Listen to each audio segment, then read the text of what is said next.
Hey everyone, welcome to devlog number 3. My name is Matthew, and I'm the primary developer for the indie studio PillBugGames. I try to do a devlog every month, and this month was exceptionally productive. We've been working on a brand new 3D mech game, which has first-person and third-person mech-on-mech action, combined arms combat, and that means mechs, air units, tanks, infantry, all that fun stuff. It's a game where the player can pilot any unit in the game, and where large-scale combat requires tactical decision-making, and battlefield orders control the strategic flow of the game. Inspirations for the game come from the established Battletech universe, indie strategy games like FTL and Into the Breach, old-school low-poly games like MechWarrior 2, and modern tactical team coordination games like MechWarrior Online. Alright, let's talk about the big updates and the progress for the month. The most obvious change from the last time are the graphics. There have been two huge changes. The first big change, we have terrain textures. So the first biome I'm working on is a dry and sandy desert, but don't worry, there will be more biomes later. To help with making mission terrain generation smooth and hassle-free for the future, I've put together a simple triplanar texture shader. What does that mean? Well, it means that the texture which gets rendered onto the terrain depends on how steep the terrain is. So right now I have two textures, one for flat ground and one for vertical walls. As the angle changes between these two extremes, the textures get interpolated with each other, making slopes visually distinct while still blending with surrounding terrain. The second big change, we've switched render pipelines. I started making the game using the Universal Render Pipeline in Unity, or URP for short. I did this because a big goal for the game is to keep the graphics simple so that we can handle large complex battles. However, I've been running into way too many limitations with the URP. Most of the limitations have to do with shaders and visual effects, and I could accomplish most of what I want in the URP by using the URP particle system. However, the particle system is designed to use the CPU, and that's our most precious resource for building this game. For that reason, I need to be able to offload computing from the CPU to the GPU. Enter VFX Graph for visual effects. A VFX Graph allows particle systems to be computed and handled by the graphics card, leaving the CPU free to handle physics, movement, and AI calculations. However, the Universal Render Pipeline version of VFX Graph is not nearly as advanced as the version that's available in the High Definition Render Pipeline, or HDRP. So this, along with the lack of volumetric fog in the URP, as well as a few other considerations, led me to decide that I would switch render pipelines. In my view, the change was necessary, although making the change did break absolutely everything. All of the materials and shaders that I made previously needed to be manually updated to work with HDRP, and don't get me started on the automatic settings for the HDRP. Did you know that to disable motion blur, which is automatically enabled in HDRP, you need to add motion blur and then explicitly disable it? I wasted a lot of time trying to figure that out. As well, I almost gave up on the HDRP after 2 days of working with it, before I discovered that the reason everything looked like absolute garbage because of weird anti-aliasing settings. Disabling all of that extra garbage has left us with a rather awesome looking mech game though. So let's put my griping aside and let me just say, the HDRP does hit the ball out of the park. Now that everything is working, and we're back to where we were in the URP, I could not be happier with how everything is looking. In fact, the HDRP VFX graph has immediately been useful for adding two new weapons to the game. We've added unguided missiles, which I will later be using as a base for guided missile weapons, and these use the VFX graph for their fire and smoke plumes. I've also added plasma cannons, which are looking pretty awesome, and they use VFX graph for their projectile trail effect. The plasma weapons don't currently have a defined combat role, but that will come later in development. For example, if we add an overheat mechanic to the game, maybe we can have plasma weapons apply both damage and heat. Or maybe they can apply a damage over time effect or a structure weakening debuff to make other weapons more effective. I don't know, there are lots of options to explore. Unit and weapon roles and balancing make a very important and very interesting topic. It's a topic that I keep thinking about. However, this will need to wait until the core gameplay loop is finished before we really flesh it out. It's important not to get bogged down in the details before we've completed the game's foundation. In the meantime, I will continue to consider different weapon roles and uses and how they can each add unique, impactful combat and strategy options to the game. I'm enjoying making these devlogs almost as much as I'm enjoying making this game. And if you're enjoying it too, don't forget to subscribe so you can stay in the loop. Okay, so there's actually a third weapon that we've added to the game this month, and it is a brand new class of weapons, so I'm very excited for it. In the last devlog, I asked you all for suggestions for weapon types to add to the game, and one really awesome suggestion was add an area of effect missile barrage. So, obviously that idea was way too cool to ignore. Later I plan to split weapon hardpoints into two classes, so we'll have direct fire hardpoints, which are essentially all of the weapons we've seen so far, and then there will be the indirect and support hardpoints. These can hold indirect fire weapons, turret mounts, utility equipment, and so on. The missile barrage weapon would fall into the indirect fire category. The UI for indirect fire works like this.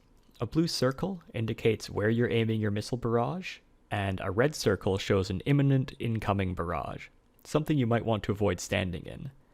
I'm very happy with how this AoE weapon is working visually, but I'm not quite happy with the damage results. The odds of getting a direct hit are actually quite low.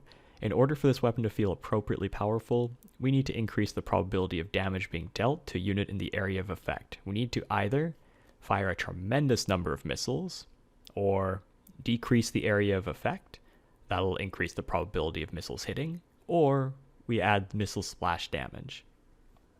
Since I want to keep the number of missiles reasonable, I think large areas of effect will be more strategically rewarding. I will be going with the third option. Currently, there's no splash damage in the game, and I'll need to find a performant method for implementing this. My first instinct is to use a method such as overlap sphere to get a list of every unit component in some range of the explosion, and then apply damage based on distance from the projectile's hit location, but more research is necessary. Calculating damage falloff is another interesting topic, where we do have an infinite number of options we can go with.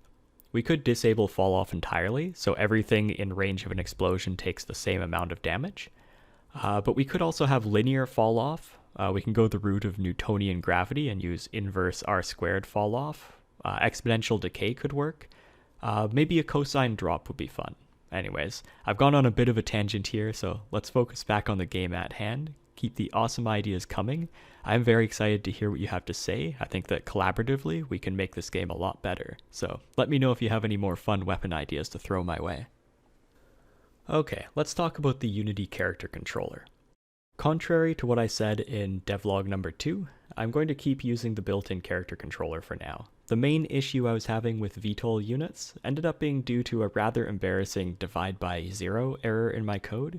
It turns out the character controller just can't handle nan inputs, that is not number inputs, which is what you get when you divide by 0. But also, it doesn't throw any errors or warnings when it receives them, so that was a bit of a problem. With this resolved, I'm less inclined to spend time developing my own character controller, at least for now. But there was another issue with the character controller, and that's that it was using way too much CPU. Since I'm sticking with the built-in character controller, I had to spend some time optimizing, trying to reduce the amount of CPU that's being used each frame. There are 3 ways that we can reduce the CPU overhead when using the character controller. The first is we can move units less often, because every time we move the units, it uses CPU. The second would be to have fewer units that we're moving around, which, similar to the first option, just reduces the amount of time that we are spending moving things. The third option is we could just write better code. Unfortunately, character movement is something that does need to be calculated every frame, so we can't save computing time by using number 1. As well, since I want to have lots of units in play at once and have them active and fighting even when the player is not within line of sight, we can't use number 2 either. So that leaves us with one viable solution. We need to write better code. I spent some time learning about the character controller and how it operates, and found out that every time a call is made to charactercontroller.move, the Unity physics engine needs to check and recompute every single transform in the scene to ensure that they're up to date before the movement. This transformation and calculation is very time consuming. So the solution was fairly unintuitive for me, but surprisingly simple. We just need to make everything move at the same time. So I restructured the movement code, and individual units no longer move themselves in their update calls. Instead, they just record how far and in what direction do I want to move during this frame. Then I have a script called master movement controller, which looks through a list of active units and moves all of them simultaneously. This means that when we have 100 units to move, rather than Unity physics recalculating the position of every transform 100 times, we only have to recalculate one time. This simple change took us from needing 15 milliseconds for our movement calculations every frame, all the way down to 8 milliseconds. So with these kinds of simple optimizations, we should be able to keep adding more and more awesome content to the game without bogging it down too much. We've made a few small additions to the AI, and we've made a few improvements here and there. I added a new terrain sensor component, and this lets units see how close they are to any nearby terrain. This is letting the AI usually avoid running into the terrain, although they do get really confused when they're moving through tight corridors. So I'll need to make them a bit smarter. After all, I do want them to be able to navigate through canyons without looking too stupid. I implemented a priority target system for the AI, so they now look for nearby targets, track damage sources, so they know who has shot at them, and track target data, which is used to calculate a priority for their targets. This means that, as an example, the AI is going to prioritize targets which have done more damage to them more recently, and they'll prefer to shoot targets which are closer rather than far away. This target tracking system is very flexible, and in the future it is going to be used to let the AI make more intelligent targeting decisions, such as being more likely to attack targets which it will be strong against. A good example of this would be a mech that's equipped with mostly anti-air flak cannons, which would focus more heavily on shooting down enemy VTOL units, rather than switching to targets that are on the ground. However, once a brawler comes in close and starts dishing out heavy damage, the AI will know to switch its targets and focus on the more immediate threat. Alright, so what's next on the agenda? We have plenty of work lined up to get done for next month's devlog, especially in terms of polishing the AI at the unit level. Here are some of the specifics that I want to get done. So I want the AoE missile barrage to be implemented for the AI. Since we recently added the AoE weapons, currently the AI has no idea how to use them, since they work much different than the previous weapon systems. It's not exactly fair if only the player can use area denial tactics, so teaching the AI how and when to use these weapons is pretty important. That's one goal I definitely want to achieve for next time. Next on the list, explosions and splash damage. The lack of explosives and splash damage is a pretty big issue. So far, every weapon that deals its damage with pinpoint projectiles or laser beams. For the next devlog, I plan to add splash damage from missiles and energy cannons. This will especially help with making the AoE missile barrage feel more impactful. Next up, context-sensitive reticle. So I was really hoping to have this upgraded crosshair system ready for this devlog. However, migrating the game from the universal render pipeline to the HD render pipeline took several days longer than I had budgeted for. So for next time, I want to add reticle information that communicates to the player which weapon groups are off cooldown, which weapon groups are in range, the current range to the target, and perhaps a warning indicator for when you're standing in an incoming AoE effect. Those are the ideas I have at the moment, and I'd love to hear from you if you've thought of extra information that would be useful to see represented near the reticle. Okay, next up, automatic weapon groups. Now that we have many weapons in the game, and plenty of potential combat roles, I think it's time to start working on an automatic way of setting up weapon groups. Of course, you'll always be able to set your own weapon groupings, but it will be handy, especially for new players, to have defaults right out of the gate. Some criteria for auto-grouping might include putting all of the AoE weapons into separate firing groups together from the non-AoE weapons, maybe using maximum range of weapons to group them together. Projectile velocity could be used, and maybe I might add a weapons classification setting which would work behind the scenes and help with the auto-grouping. Tags like, this is a missile, this is ballistic, this is energy, this is plasma, this is area of effect, things like that. Okay, finally, let's go back to a goal that I failed to achieve for my second devlog.